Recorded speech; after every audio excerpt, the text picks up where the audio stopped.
Okay, so the big story in sports this week, University of Missouri, Michael Sam came out of the closet, and now it appears that he is going to be the first openly gay football player in the NFL.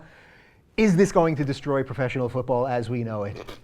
Is that a serious Strom, question? you're the pro. Is this going to be okay? Is everyone going to be okay? And we got to get a couple of these out, and then I'm that's it. the pro, by the way. Yeah. You're Just the so you pro. heard You're the that. pro sports guy. No, I mean it's not going to destroy professional football. Oh, Why would it? I mean, here's the thing.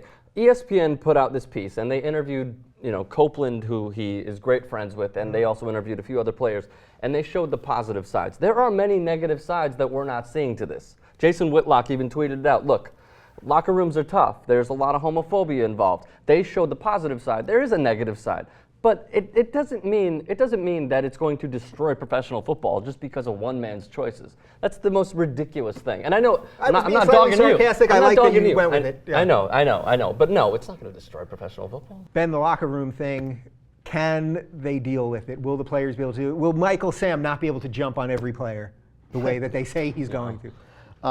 Rick's point is valid to bringing up what Jason Whitlock said. Of course, there will be some negativity in the locker room, but so what? I mean, here is when the Jackie Robinson example applies directly. The locker room was an issue, and they got beyond it because we have to get beyond it. That's what is vitally necessary. Well, Jackie Robinson could kind of play. That certainly helped a little bit too. It's hard to tell because, there's clearly some general managers who don't think this kid should have come out, that it hurt his potential money-making potential, may have hurt his chances of making it in the NFL. We don't know.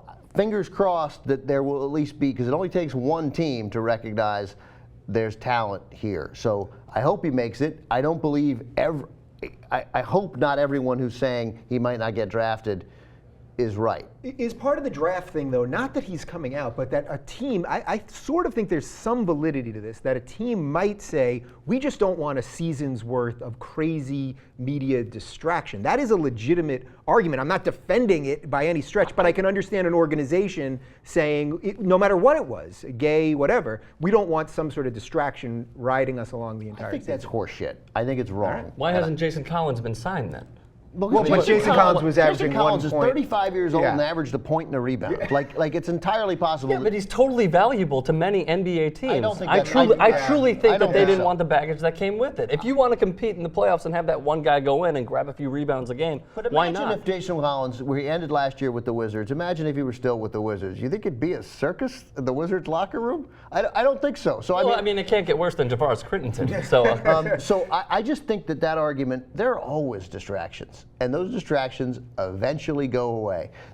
When he arrives in camp, if he makes and will he make the team, will that be a big deal? Yeah, it will be. So you know what teams can do? Instead of having reporters able to walk around the locker room as they usually do, they'll stop that and they'll bring guys out and they'll have a press conference, and it'll be a little more difficult and you might have to hire somebody else. But the world is changing and the sports world can lead the way, and as it has in the past. And the fact that some in the sports world now are talking about doing the exact opposite and retarding growth in an area like this is shameful for sports. Yeah. Just solve it. You can solve it. It's not that big a distraction, and it guaranteed after 2 or 3 weeks it dies. All right, so final thought on this. So isn't that the cool part of this, that we got already, the president is tweeting the guy congratulations. ESPN has been absurdly behind this. I mean, the coverage is nonstop. So as a sports talk guy, where does this sort of fit into how much you have to pay attention to it, and because it is important, but then again, it's not about the sport specifically and all that. Okay, so I know we need to wrap up, and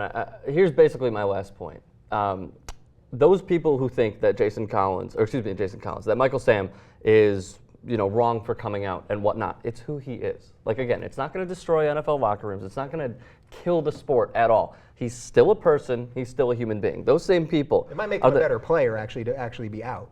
Sure. On the field, yeah, totally. Yeah. No, I mean, like, those are the same people that thought, like, women shouldn't vote, that slaves are 3/5 of a man. Like, those are the same people that literally do not cope with what people are and who exactly they are. So, like, I think it'll be fine. I think he will be fine. It'll be a bigger news story if he makes the practice squad over making the team, in my opinion. Just because it's the initial thing. Yes. Ben, bring us home. So he texted his father. He doesn't have a good enough relationship with his father that he just sent him a text. And his dad, some people have talked about this, his dad was at Denny's when he got the text. And Michael Sam Sr. said, I couldn't eat no more. He's at Denny's. So I went to Applebee's. I thought you were kidding For when a you drink. said that. For a drink, he said. No. It to wasn't have for one of drinks. those. Nonetheless, it's a guy said, I lost my appetite at Denny's, so I went to Applebee's. I don't want my grandkids raised in that kind of environment, indicating that maybe he didn't want his grandkids raised at Applebee's. And then he said he supports his son, but after you say that first, that's not support. You sent a tweet. I thought you were kidding. Nope. When you, That's what oh, he said. that's so good. Yeah. And on that that's note, so if good. you're not happy about this thing, go get wasted at Applebee's, and these things will generally work themselves out. Okay.